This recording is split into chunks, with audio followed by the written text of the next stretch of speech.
du temps, mais c'est pas perdu. Il y a encore des chances, il y a encore du potentiel. Et je pense qu'on peut explorer avec nos partenaires, avec nos amis. Et le marché tunisien, c'est pas un grand marché, mais il y a des chances pour aller ensemble, pour travailler ensemble dans ces pays-là.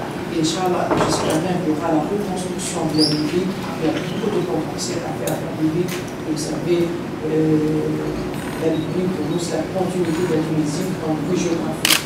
Donc, nous sommes très proches. Nous avons beaucoup de similarités. On a travaillé d'arrache-pied avec l'équipe au consulat pour pouvoir faciliter la venue de notre délégation ici aujourd'hui. Vous me permettrez de saluer de manière particulière les panélistes autant de l'Algérie que du Québec qui prendront la parole, pas de l'Algérie, pardon, de la qui prendront la parole aujourd'hui en Algérie.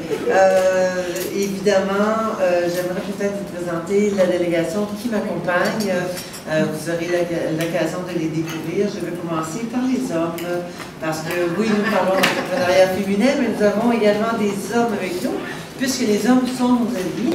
Donc, j'ai M. Younes Mioubi, qui est le directeur du bureau du Québec à Dakar, puisque nous avons des bureaux et des délégations un peu partout dans le monde. Pour présenter un petit peu la Chambre nationale des femmes chefs d'entreprise, sa date de création.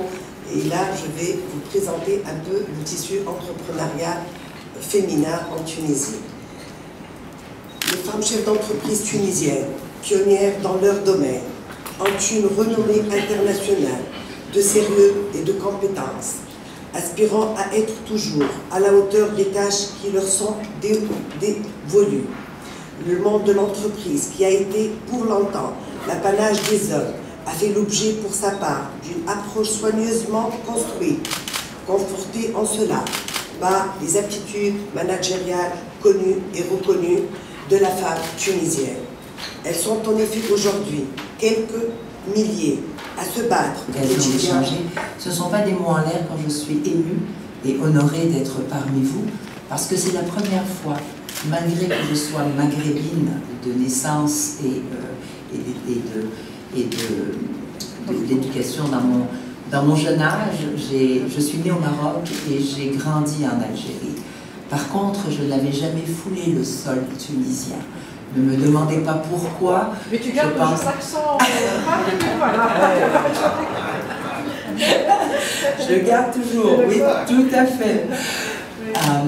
J'ai quitté l'Algérie en 90 pour me rendre comme immigrante avec mes 4 enfants, une maman au Canada et particulièrement au Québec, pensant que ce serait facile parce que j'avais quand même un parcours et je me suis dit ce serait simple de trouver un bon emploi parce que je partais pour la sécurité de mes enfants. 3 filles, 1 garçon.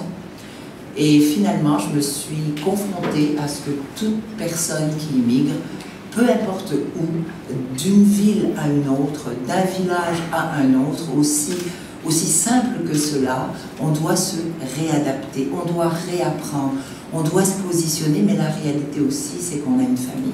Donc, j'ai dû me faire valoir à nouveau et j'ai recommencé de zéro. Ça n'a pas été facile parce que c'est tout ce que les femmes connaissons, c'est le côté émotif, le côté de dire que nous ne valons pas grand-chose, que nos compétences ne sont plus reconnues. Donc le plan personnel, humain et émotionnel était excessivement présent. Et c'est pourquoi je le note, parce que nous sommes des femmes.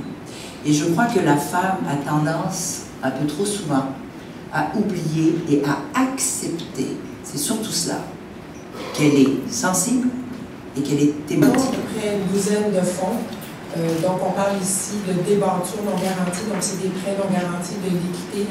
Et donc on aide également l'entrepreneuriat féminin. Je vais laisser ma collègue Mme Labelle vous présenter le fonds Essor. Puis comme on l'a dit, c'était sur une base d'échange. Je vais me permettre aussi de parler aussi de mon cheminement. Je siège sur plusieurs conseils d'administration.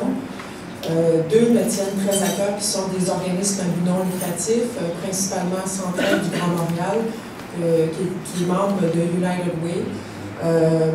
Pour moi, c'est important de siéger sur Centraide. Sachez que la PDG de Centraide est une femme. La présidente du conseil d'administration de Centraide est une femme. Et moi, je gère comme bénévole 100% du budget de Centraide du Grand Montréal. Ça représente 55 millions.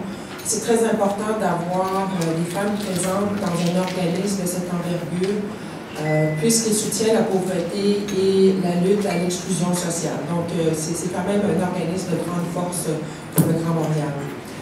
Également, pour vous dire que je siège ici à l'Institut des administrateurs de société. Sachez que l'Institut des administrateurs de société est le plus grand organisme canadien de gouvernance.